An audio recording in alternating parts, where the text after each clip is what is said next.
Hello everyone, today I'll show you how to edit bookmarks in your PDF file using Foxit PDF Editor. Open your PDF file with Foxit PDF Editor.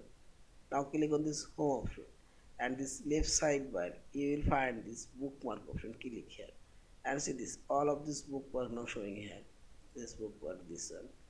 Now click on this bookmark and move it up. I'll move it up. Simply drag your mouse cursor and move it up and see this.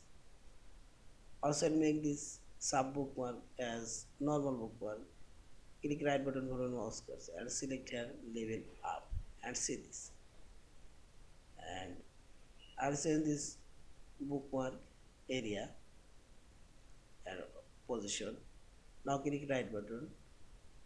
You can set new destination and go another page and click right button and set new destination and say yes and click here and see this new destination now set. Also you can change this bookmark name, rename it, click right button and select rename.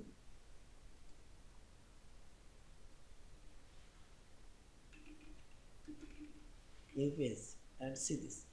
In this way you can change this rename. Also you can add new bookmark. I'll set this text and I'll set new bookmark, new text and see this and go in here and click here and see this new text. Also you can delete bookmark. I'll delete this bookmark. So you select this delete option and see this deleted. In this way you can edit your bookmark and finally select this file option, save or save as a PDF file. Thank you for watching. Please subscribe, like, share and comments.